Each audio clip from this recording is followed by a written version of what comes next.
어제 우리가 13절 말씀을 다 못 보았습니다. 그래서 오늘 13절 말씀과 일부와 14절까지 말씀을 한번 생각을 해 보려고 합니다. 어느 단체, 어느 조직이든 또 어느 나라든지 간에 어느 회사든지 간에 좋은 제목이 있어야 합니다. 그 회사의 미래를 결정할 수 있는 좋은 제목들이 필요합니다. 하나님의 성전을 지을 때 역시도 좋은 제목들이 필요합니다. 제가 개척교회를 해본 결과, 그리고 주변에 개척교회를 해보시고 또 지금도 이어오신 목사님들을 살피면 개척교회 초창기에는 절대 교회에 좋은 제목들이 오지 않는다라는 말씀을 합니다. 왜 그럴까요? 좋은 교회, 큰 교회들은 사회적으로 영향력이 있고 또 그렇게 모나지 않고 교양이 있는 사람들이 교회에 온다 그럽니다. 이미 갖춰졌기 때문에 내가 그런 교회에 가게 되면 또 명예도 얻을 수 있고 또 장사하는 사람들은 사업적으로 많은 이점을 얻을 수 있기 때문에 굉장히 교양 있고 좋은 사람들이 온다 그러는데, 개척교회는 그런 그 좋은 교회 그룹에 들지 못하고 상처받고 또 굉장히 내면적으로 허약한 사람들이 개척교회에 초창기에 온다 그래요. 저도 교회를 해보니까 초창기에 그런 사람들이 왔던 것 같아요. 그래서 제가 스트레스를 굉장히 많이 받았는데, 교회가 어느 정도 안정이 딱 되니까 좋은 사람들이 오기 시작하고 그런 좋은 제목들이 오늘 송탄 장로교회를 이루면서 다음 세대들에게 귀감이 되는 여기까지 발전할 수 있었던 것 같아요. 교회는 사람들이, 특별히 앞에 있는 중직자들이 어떻게 하느냐에 따라서 그 교회의 향방이 결정됩니다. 목사가 아무리 설교를 잘하고 능력이 대단하다 할지라도 그 앞에서 본을 보이는 성도들이 뺀질대고 술이나 먹고 모여라 그러는데, 모이면 술판 벌리고 있고 노래방이나 가고 막 이런 식으로 하게 되어지면 교회가 제대로 서지를 않는데, 성도들이 앞에서 선 사람들이 본을 보이고 막 기도하고 어떻게 하면 교회를 살피려고 하고 봉사하고, 이러한 제목들이 그 다음 세대들에게 굉장한 용기와 이 도전을 또 귀감을 주게 되어 있습니다. 읽은 말씀 13절에 보면 레바논의 영광은 나무입니다. 나무. 레바논의 이 소나무, 잣나무, 황양목이 함께 네게 이르러 내 거룩한 것을 아름답게 할 것이며 내가 나의 발둘 곳을 영화롭게 할 것이다 라고 말씀합니다. 당시에 세계에서 제일 좋은 나무는 레바논의 백향목들이었습니다. 이런 나무들이 하나님의 교회, 신약의 새 예루살렘, 이스라엘을 만드는 일에 이런 사람들이 사용을 받는다라고 하는 거예요. 레바논 쪽에 가까운 지역에 이 타로소스, 그 바울 사도의 고향이 있습니다. 이 사람이 예수님을 만나니까 교회 안으로 들어오고 이 한 사람에 의해서 초대교회가 완전히 달라지는 모습을 우리 사도행전에서 보지 않았습니까? 그런데 여기에서 세상에서 쓰임받는 제목과 하나님의 교회에서 쓰임받는 제목의 차이가 확 나버립니다. 세상에서 쓰임받는 제목들은 어린이 시절부터 두각이 나타나서, 야, 저 사람은 대통령감이야, 저 사람은 이 다음에 검사나 판사할 사람이야, 저 사람은 국회의원감이야, 이러면서 이미 그 떡잎부터 공부도 너무너무 잘하고 또 엘리트의 길을 가는 사람들입니다. 그런 사람들은 딱 세상에서 좋은 제목이다 이렇게 얘기를 해요. 그런데 희한할 정도로 하나님의 교회를 들여다보면 세상에서 제목감이다 라고 하는 사람들이 얼마 없어요. 저건 지 밥벌이나 하겠냐, 저거 남의 등골이나 빼먹지, 저거 겨우 목에다가 지 입에다가 풀칠이나 할지 몰라, 이러한 사람들, 저거 건강하지 못해서 저거 거의 죽을 것 같은데, 저건 20도 못 넘길 것 같아, 그랬던 사람들이 우리 지금 지난 역사를 보면 한국교회를 다 이끌어왔어요. 예를 들면 조영기 목사님 같은 분도 폐병에 걸려서 다 죽었던 사람 아닙니까? 여러분, 예전에 우리 한국교회를 이끌었던 사람들 막 깡패들이 너무너무 많고 인간 쓰레기라고 할 수 있는 분들, 세상적으로 말하면 인간 쓰레기들이에요. 다 세상에 다 뒤처진 자, 세상에서 아무것도 못할 사람들이 우리 한국 교회를 지금 이렇게 이끌어왔어요. 그런 것처럼 세상의 제목과 하나님의 나라의 제목이 완전히 틀리다라고 하는 것. 하나님께서 그 레바논의 영광과 같은 이 잣나무, 소나무, 황양목 이런 사람들을 하나님이 교회로 부르시는 거예요. 그리고 내 거룩한 곳을 아름답게 하며 내가 나의 발둘 곳을 영화롭게 할 것이다 말씀합니다. 바울사도의 이야기를 잠깐 꺼냈습니다. 세상적으로는 얼마나 대단했던 사람입니까? 세상에서 정말 쓰임받을 수 있는 큰 인물이었습니다. 가말리엘 문화에서 컸습니다. 대제사장에게 인정까지 받았던 사람이었습니다. 그냥 놔두면 그 사람은 대제사장, 최소한 대제사장의 측근으로서 엄청난 부귀 영화를 누리며 그 시대를 세상적으로 이끌어갈 사람이었습니다. 그런데 그가 예수님을 만나면서 고백하기를 나는 그걸 똥처럼 배설물처럼 버렸다. 이렇게 얘기해요. 그리고 하나님의 교회 안으로 들어와요. 그가 교회에 오기 전에는 가시덤불에 처박힌 잡목에 불과한 겁니다. 하나님의 교회에서의 쓰임과 세상 나라에서의 쓰임이 완전히 다르다는 걸 아십니까? 예전에 우리 역대 대통령 한 분이 계셔서요. 충현교회의 귀한 장로님이셨습니다. 그런데 이분이 장로님이 딱 되시더니 교회를 안 나오는 거예요. 장로님이 되기까지는 겸손하게 교회 일도 하시고 또 주차장에서 주차 관리도 하시고 그러더니 딱 교회를 안 나오셔요. 그러더니 이상하게 어디 절에 가서 막 합상을 해서 이러면서 전혀 장로가 되고 대통령이 되기까지 장로라고 하는 타이틀로 자신을 이용했다. 그래가지고 교회에서 그분 면직 출교시켜버렸어요. 이렇게 쓰임받음이 완전히 다를 수 있다는 거지요. 바울 사도는 아예 가시나무 같았어요. 교회를 찌르고 교회를 아프게 하고 그런 사람이었거든요. 그런데 이 사람이 하나님이 교회로 부르시니까 이 사람이 완전히 달라졌어요. 하나님의 교회의 가장 충성스러운 일꾼처럼 마지막 죽음의 끝자락까지 많은 사람들에게 복음을 전하고 수없이 많은 도시들을 다니며 사람들을 만났고 그리고 그런 도시들에게 교회를 세우게 되었고 그 바울 사도의 발자취가 오늘 기독교 역사 2000년 동안 가장 큰 발자취가 되었고 오늘 성경이 된 것을 보게 되어집니다. 좋은 나무들은 좋은 나무 그룹에 이렇게 군락지에 있기도 하지만 금강송 같은 저 태백산맥이라든지 태백산맥의 언저리 설악산이라든지 또 태백산이라든지 한백산 쪽에 있는 우리나라에서 제일 좋은 이 금강송들은 이런 막 덤불 같은데 이렇게 깎아지른 이런 막 골짜기 같은 곳에 자생을 합니다. 한두 그루씩 딱 자생을 합니다. 아름들이 막 소나무지 막 이런 나무를 베어서 그걸 이제 밑으로 끄집어 내리고 태백산에서 막 뗏목을 해가지고 한강까지 내려오는 이 과정이 어마어마하게 지단하지요. 그리고 이런 금강송을 가지고 현재의 경복궁을 만들었으니까요. 그러니까 우리가 알아야 될 게 뭐냐면 인간적인 눈으로 봤을 때 하나님께서 쓰시고 축복하는 사람, 하나님의 교회를 영화롭게 하고 자신의 삶을 아름답게 만드는 사람들의 특징은 인간적으로 세상적인 제목과 다를 수 있다는 거예요. 근데 우리는 자꾸 인간적으로 눈으로 봐요. 그래서 교회 안에서도 공부 잘하고 말 잘 듣는 아이들을 보면 그다음에 크게 될 수 있어. 이런 눈을 가져요. 그리고 세상에서도 굉장히 잘 나가고 똑똑하고 유능한 자리에 있으면 이런 사람이 교회에 오면 정말 훌륭하겠다. 좋은 일을 큰 일을 많이 하겠다. 많이 할 수도 있습니다. 그런데 제가 본 결과 그런 사람들은 교회 와서 이러고 있어요. 딱 팔짱 딱 끼고 왜 저거 일을 저것밖에 못하지? 왜 저런 식으로 하지? 이러면서 판단하고 비판하는 게 실은 더 많은 경우가 많아요.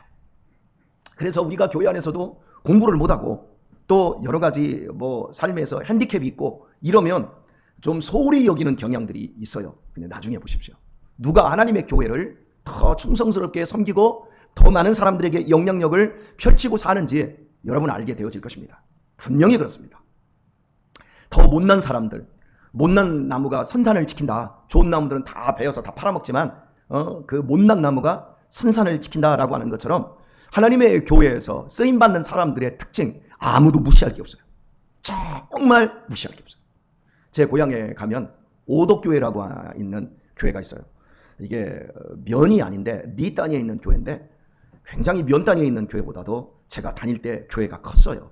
그리고 다른 우리 어린 시절에 버스 같은 게 없었는데 뭐 봉고차도 못 샀어요. 제가 전도사 생활을 할 때쯤 한국 교회가 이제 차를 사기 시작했었지, 그 전에는 교회에 차 한 대가 없었어요. 그러니까 70년대는 교회에 차 없었어요. 어지간한 시골에. 그런데 70년대에 이미 24인승 버스를 가지고 있는 리단이 교회였어요. 그런데 그 교회에서 막 똑똑한 사람들 많이 배출하고 그랬는데, 똑똑한 사람들은 다 성공해서 돈 벌고 다 밖으로 나가서 신앙까지 다 팽개쳤어요. 그런데 그 교회에 장님이 하나가 있었어요. 이 장님은 이 자기 집에서 교회까지 가는 길은 자기가 알아서 찾아서 갑니다. 그 외에는 누가 해주지 않으면 이게 못 가요. 근데 이분이 그 길만을 하루에 한 번씩 두 번씩 그 길만을 가서 교회를 기도하고 살피고, 이 교회 막 다 살피는. 그런데 그분이 이제 노래는 잘해요. 그래서 성가대에서 성가대하고 성가대 대장하고 이렇게 해서 이제 그분이 장로님이 되셨는데, 그 교회를 그분이 이제 막 80이 이제 다 되셨는데, 그 교회를 지금까지 충성스럽게 그 교회를 지키고 계셔요.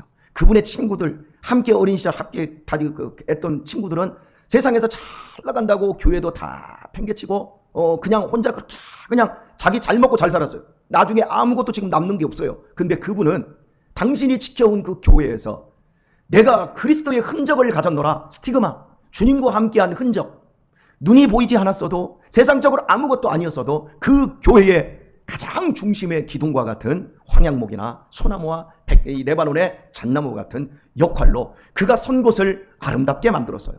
여러분, 내가 서 있는 곳을 아름답게 만드느냐, 내가 선 곳을 지저분하고 더럽게 만드느냐, 그걸로 하나님의 교회의 아름다운 일꾼인지 아니면 아주 뺀질되는 사람인지를 알게 되어지는 거예요. 지금은 모를 수 있어요. 그러나 내가 지나간 흔적 속에 세상에 잡스러운 먼지만 남을 것인지, 아니면 내가 지나간 곳에 아름다운 흔적, 거룩한 흔적이 남을 것인지, 이 부분들은 우리가 상당히 고민을 해야 됩니다. 자, 14절을 보면 너를 괴롭게 하던 자의 자손이 몸을 굽혀 네게 나아오며 너를 멸시하던 모든 자가 네 발 아래 엎드리어 너를 일컬어 여호와의 성읍이라 이스라엘의 거룩한 자의 시온이라 하리라. 분명히 이스라엘을 괴롭게 하던 자, 그리고 이스라엘을 멸시하던 모든 자가 몸을 굽히고 나아오고 엎드리어 너를 일컬어 여호와의 성읍이라 이스라엘의 거룩한 자의 시온이라 하리라, 이렇게 말하고 있어요. 여러분, 누가 이스라엘을 멸시했습니까? 누가 이스라엘을 괴롭게 했습니까? 주변의 나라들이에요. 이스라엘보다 훨씬 돈이 많고 이스라엘보다 훨씬 강한 나라들이 이 예루살렘을 엄청나게 멸시하고 모욕을 줬어요. 그런 나라들이 애굽이요, 아수르요, 그리고 바벨론과 같은 이런 나라들이었습니다. 오늘날로 이야기합니다. 누가 교회를 멸시합니까? 세상적으로 권력 있고 세상적으로 돈 있고 세상적으로 배웠다는 사람들이 얼마나 교회를 비아냥거리고 멸시합니까? 우리 코로나를 지나오면서 한국 교회를 가장 나쁜 단체로 만든 사람들이 다 지식층들 아닙니까? 이렇게 교회가 얼마나 잘못했다고 그렇게 욕을 하고 물어 뜯었습니까? 세상적인 지식, 그 지식을 가진 사람들이 갖고 있는 생각이 무엇입니까? 교만이에요. 교만 때문에 제대로 된 지식을 갖지를 못해요. 정말 많이 배우면 세상도, 공자도 사람이 배울수록 고개를 숙인다고 한 것처럼 정말 제대로 알고 제대로 배우게 되면 우리가 겸손해질 수밖에 없어요. 그래서 지식은 우리를 겸손한 대로 가게 하는 것이지, 지식은 우리를 뻣뻣하게 하고 남을 비방하고 남을 멸시하는 대로 가게 하지 않습니다. 이게 사람들이 많이 배울수록 이 교만해지는 이유가 무엇입니까? 그것은 마음이 삐뚤어져 있기 때문에 그렇습니다. 대부분의 마음이 삐뚤어져 있어요. 제가 명문대 출신들을 보면 명문대 출신들은요, 확실히 머리가 좋아요. 그리고 똑똑하다는 것을 분명히 그들과 이야기하면 느낄 수 있습니다. 그런데 있지 않습니까? 이 명문대 출신들, 지식이 더 많은 사람들일수록 열등감이 더 많고요, 내면의 죄의식이 더 강하든지 아니면 아예 죄의식이 없든지 둘 중 하나입니다. 죄의식이 많은 사람들은 그래도 자신들의 한계가 뭔 줄을 알아요. 그러나 아예 죄의식이 없는 그런 사람들은요, 사람들을요 아주 우습게 합니다. 저는 성환제일교회에 있을 때 명문대생 하나를 알아요. 이 사람은 그 4년 장학생을 딱 하고 나서 여기 삼성 반도체에서 그냥 채워가 버렸어요. 그만큼 뛰어나요. 그런데 그 부모는 파지를 줍는 사람이에요. 파지를 줍는데 공부를 너무너무 잘하는 거예요. 그리고 공부를 잘하는 정도가 아니라 머리가 그렇게 좋은 것보다도 항상 제가 교회 사택에서 이렇게 살면 그 밑에가 창고처럼 되어 있었고 거기에 방을 들여서 교회에 사찰이 사는 방이었는데 그 엄마 아빠가 너무너무 가난해서 엄마 아버지는 자기 이름도 못 쓰고 엄마는 자기 이름밖에 못 쓰는 사람인데 거기에서 아들이 낳았는데 이 아들이 교회 거기 문칸방에서 살면서 늘 기도하고 늘 성경 보고 자기 엄마 아빠를 맨날 파지만 줍고 다니니까 그 교인들도 무시해요. 교인들도 무시. 엄마 아빠가 마음 쓰는 거, 제가 마음 쓰는 건 그렇게 못 배웠는데도 제가 거기 있으면요 쓰레기 막 주스러 다니면 큰 마트 같은 데서 막 박스 접어주고 하잖아요. 그럼 거기서 나오는 쓰레기들 같은데 요구르트 같은 거 며칠 지난 거 이런 거 버리잖아요. 그럼 그걸 다 주워다가 이렇게 통에 이 주전자에다가 다 집어넣어요. 넣어가지고 그걸 또 끓여가지고 먹어요. 그런데 저한테도 그걸 가져다 주는 거예요. 자기가 주고 싶은 게 그것밖에 없으니까. 근데 그걸 주는 걸 보면 다른 사람들은 아야 그 전도사님이 그런 거 먹겠냐? 그 가져다 목사님한테 갖다 줘. 목사님은 이거 내 목사를 뭘로 알고 이걸 가져오냐고 막 목사님이 소리를 지르니까 안 가져다 주고 나는 한번 가져왔는데 내가 먹으니까 아 우리 전도사님은 받는구나 하고 막 자기가 전도사님 섬기고 싶어서 그걸 가져오는 거예요. 안 먹을 수 있어요? 그리고서는 또 거기서 요구르트 막 한 20일 지난 걸 또 까서 줘요. 우유는 또 끓여서 가져와요. 그거 먹고 배탈이 얼마나 많이 몇 번을 났는지 그 뒤부터 제가 여간에서 이 속이 단련돼서 그런지 앉는데요. 구역예배 드리러 가서 요구르트를 먹으라고 막 2개, 3개 까서 주는데 구역예배를 드리다가 막 설사기가 느껴져가지고 막 예배 못 드리고 막 집으로 달려오고 막 이랬습니다. 그러니까 엄마 아빠는 지혜가 하나도 없어요. 그런데 이 아들이 엄마 아빠가 그렇게 지혜가 없고 사람들에게 눈치 받는데도 교회에서 토요일이면 가가지고 그냥 교회 청소하러 온 사람들 교회 청소 다 도와주고 교회에서 교사하고 어린이집도 그렇게 큰 거예요. 그러더니 좋은 대학 들어가고 삼성에 딱 삼성에 딱 들어가니까 거기 그 청년들이 많았거든요. 청년들이 그렇게 많은데 얘가 제일 좋은 대학, 제일 좋은 직장 들어가면서부터 사람들이 그 엄마 아빠를 무시를 안 해요. 그러면서 어떻게 저것들은 저 등신 같은데 저 아들은 저렇게 대단할까 부럽다 그러더니 그 교회에서 여자 청년 가운데 제일 착하고 제일 신앙이 좋은 애가 딱 나같이 해서 결혼을 해요. 근데 이 청년이 우리 밑에 집 살았으니까 저녁에 2시 3시 되도록 방에 불이 켜져 있어요. 공부를 하는 거예요. 그리고 새벽에 나와서 또 잠깐 예배 드리고 이렇게 사는 거예요. 그러더니요 야 좋은 직장 들어가고 나서 들어가더니 교회에다 떡을 합디다. 그러더니 교회에서 10에 2조를 하는 거예요. 그리고 학생회 때 이제 제가 그 청년이 그 지도를 했었고 이분이 학생회 청년을 그 교사를 했는데 나보다 나이가 1살 어려요. 그런데 이건 뭐 했어요. 우리 매년 한 해 동안 서로에게 선물하기 합시다. 이래가지고 선물을 다 썼어요. 근데 그걸 나눴는데 보통 잃어버리고 지나갈 수도 있는데 이분이 연말 12월 31일 날 딱 돼가지고 내가 목사님한테 선물을 한다고 했는데 내가 선물을 못 드렸습니다. 그러면서 저한테 20만 원을 주시더라고요.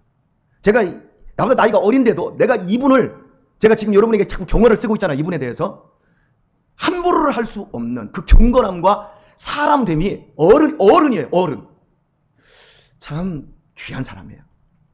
이렇게 하나님이 쓰시더라고요. 그런데 그 교회 거기 나와가지고 그 친구 연세대 나온 친구 하나가 있어요. 아버지가 건물 몇 채를 가지고 있어요. 성원에서 건물 몇 채를 가지고 그걸 갖다가 그 남서울대학 앞에서 대학생들한테 주면서 자기 아들은 연세대 다니고 남서울대학교 애들은 거기 자기 집에 오는 누가 더 고마워. 얘는 돈을 가져다 쓰고 얘들은 벌어주잖아요. 그런데 남서울대학 다니는 애들을 사람으로도 안 보더라고. 저것들 공부도 안 해가지고 서울에서 여기까지 내려오고 우리 아들은 공부 열심히 해서 서울로 보냈는데 이렇게 사람을 무시를 하더라고요. 근데 그분이 나중에 장로님이 됐어요. 장로님이 돼서 교회에 덕을 세웠겠습니까? 목사님 2명이나 내쫓아버리더라고요.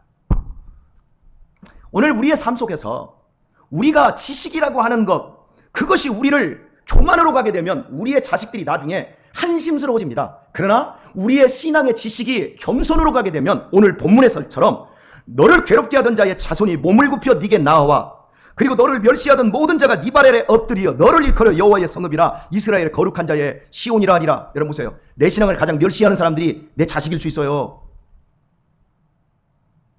왜 그래요? 내가 멸시를 했기 때문에 그래요. 살펴보면 그래요.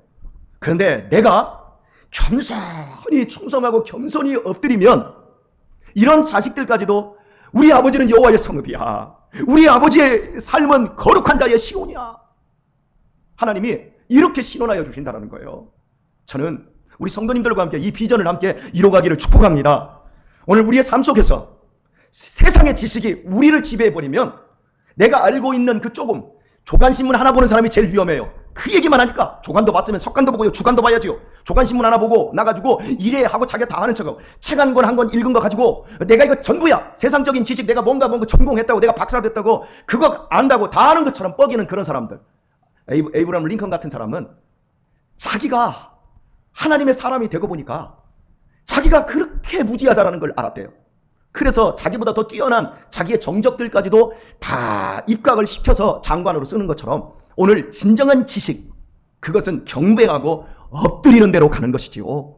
오늘 이 지식이 우리 안에 팽배할 수 있기를 축복합니다. 우리 서로서로, 저도 더 겸손해야 될 것이고 우리 성도님들도 더 겸손해야 해서, 아직까지는 우리 1세대를 살아가고 있는 우리 성도님들, 내가 지금 1.5세대이고 2세대의 교인으로 이 자리에 있는 우리 성도님들, 여러분, 우리 자녀들이, 우리 주변의 사람들이, 우리를 멸시하던 사람들이 다 경배하는 그날까지 우리 참된 지식 안에서 아름답게 영구로 갈 수 있기를 우리 주 예수님의 이름으로 축원합니다.